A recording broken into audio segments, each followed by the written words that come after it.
রাজধানীর আশুলিয়া থানার হত্যা চেষ্টা মামলায় সাবেক স্বরাষ্ট্রমন্ত্রী আসাদুজ্জামান খান কামালের ছেলে সাফি মোদ্দাসের খান জ্যোতিকে 4 দিনের রিমান্ডে নেয়ার আদেশ দিয়েছেন আদালত।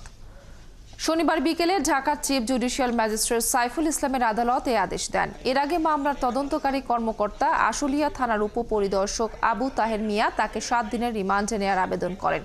এই সময় মামলার সুষ্ঠু তদন্তের স্বার্থে রিমান্ডে নেয়ার পক্ষে যুক্তি উপস্থাপন করেন প্রসিকিউশন বিভাগ। অপরদিকে রিমান্ড বাতিল করে জামিনের আবেদন জানায় আসামি পক্ষের আইনজীবীরা। উভয় পক্ষে শুনানি শেষে জ্যোতির 4 দিনের রিমান্ড মঞ্জুর করেন বিচারক। গত 11 সেপ্টেম্বর হত্যা চেষ্টার অভিযোগে ভুক্তভোগী মোহাম্মদ রবিউল সানি বাদী হয়ে আশুলিয়া থানায় হত্যা চেষ্টার অভিযোগে মামলা করেন। মামলায় শেখ হাসিনা সহ 30 জনকে আসামি করা হয়।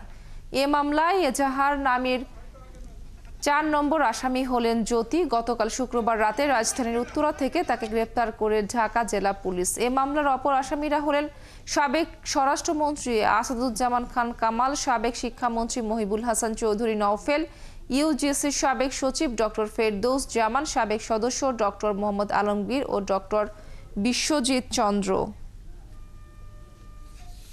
কারা কারা এর সঙ্গে ছিল তাদের নাম, ঠিকানা এবং পরবর্তীতে এবং বিভিন্ন বিষয় আরও জিজ্ঞাসাবাদ করার জন্য তা 7 দিনের রিমান্ড প্রার্থনা করেন এবং অপরপক্ষে আসামি পক্ষেও এই আসামিদের পক্ষে ওকালতনামা দিয়ে রিমান্ড বাতিল পূর্বক জামিনে প্রার্থনা করেন।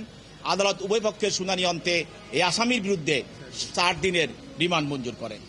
ইনভেস্টিগেশন করে তদন্ত করে এর সঠিক যারা অপরাধী তাদেরকে বের করার জন্য এবং যারা নিরপরাধ, যারা এই ঘটনার সাথে সম্পৃক্ত না, তাদেরকে যদি এই মামলায় আনা হয় তাহলে কি রাজনৈতিক হয়রানি এবং উদ্দেশ্যমূলকভাবে এই মামলায় আমাদেরকে জড়ানো হয়েছে। এতে করে মামলার যে প্রকৃত রহস্য ঘটনা সেটা উন্মোচিত হবে না এবং যারা প্রকৃত অপরাধী তাদের বিচার হবে না।